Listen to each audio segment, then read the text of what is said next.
जम्मू कश्मीर में एक जानिब नौजवानों को आम धारा से जोड़ने की कोशिश हो रही है, वहीं दूसरी तरफ सोशल मीडिया पर एक वीडियो तेजी से वायरल हो रहा है जिसमें सिक्योरिटी एहलकार चंद शहरियों को मारते हुए नजर आ रहे हैं। ये वाकया गुज़िश्ता रोज बाईपास हाईवे का बताया जा रहा है। इस वीडियो में सिक्योरिटी एहलकारों को गाड़ी के मालिक और एक और शख्स को मारते हुए देखा जा सकता है, जिसे रोकने की कोशिश की गई।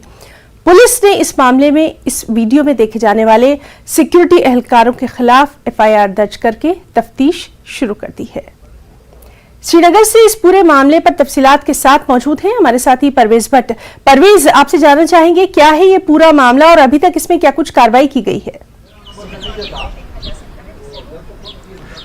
बिल्कुल हिना, बहुत ही अफसोसनाक वाक़ा हुआ है ये। कल जो नौगाम बाईपास पे ये वाक़ा पेश आया है, जहां पे जो वीडियोस में हम देख रहे हैं, जो इन वीडियोस में साफ दिखाई दे रहा है कि जो एक लोड कैरियर वहां पे रोकी गई थी सिक्योरिटी फोर्सेस की तरफ से, जिसके ड्राइवर की शिनाख्त अभी मुश्ताक अहमद के तौर पे बताई जा रही है, उसको रोका गया था। और उससे जब कॉन्वॉय पास होती है वहां से तो जो ट्रैफिक है उसको रुकाया जाता। बताया जाता है कि जो इल्जाम उस ड्राइवर ने और उसके कंडक्टर ने लगाया है, बताया जाता है कि सिक्योरिटी फोर्सेस जो वहां पर तैनात थे उन्होंने उनके साथ गाली गलौज की और जिसके बाद फिर मारपीट का सिलसिला भी शुरू हुआ। इस वीडियो में हम क्लियरली देख सकते हैं कि जो दूसरा शख्स वहां पे खड़ा होता है, जो व्हाइट टी शर्ट लगा के है, वो कोशिश करता है कि इस लड़ाई को रोकने की कोशिश करता है, लेकिन उस पर भी डंडे बरसाए जाते हैं। ये वीडियो में साफ दिखाई दे रहा है। कल जब से ये वीडियो वायरल हुआ है उसके बाद से ही जो है पुलिस ने इसका संज्ञान लेना शुरू कर दिया है। इसके खिलाफ एक एफआईआर भी रजिस्टर हुआ है। यहाँ पे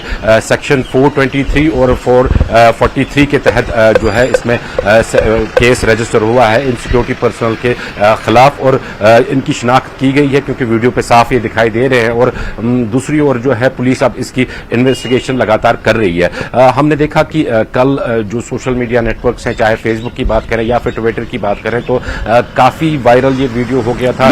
ज्यादातर जो यहाँ पे पॉलिटिशियंस हैं या फिर सोशल एक्टिविस्ट हैं उन्होंने शेयर किया था अपने ट्विटर हैंडल्स पे उन्होंने शेयर किया था और काफी इसकी मजम्मत हो रही थी। देखिए हिना, यहाँ पे एक बात जानना जरूरी है कि जो रिस्ट्रिक्शंस जो हाईवे जो मेन हाईवे यहाँ पे जम्मू श्रीनगर का जो इस पे लगी हैं, इसकी वजह से हमेशा हमने देखा है कि लोगों को जो खासतौर जो कम्यूटर्स हैं वहां पे उनको काफी मुश्किलात का सामना करना पड़ता है। कॉन्वॉय अभी काफी दूर होती है और गाड़ियों को रोक दिया जाता है और घंटों उनको कतारों में वहां पे खड़ा कर दिया जाता है। इसमें जो सिक्योरिटी फोर्सेस है, नो डाउट उनका भी सिक्योरिटी कंसर्न है, लेकिन उसमें एक ऐसा मैकेनिज्म निकालना चाहिए ताकि जो कम्यूटर्स हैं, जो गाड़ियां वहां से चलती हैं, उनको भी सफर ना करना पड़े और सिक्योरिटी जो है वो भी कॉम्प्रोमाइज ना हो। ऐसा बिल्कुल परवेज, बिल्कुल। और इस पे मामले में आगे जो कार्रवाई रहती है उस पर भी आपसे लगातार डिटेल्स लेते रहेंगे। बहुत बहुत शुक्रिया परवेज भट्ट आपका तमाम तर तफसीलात के लिए।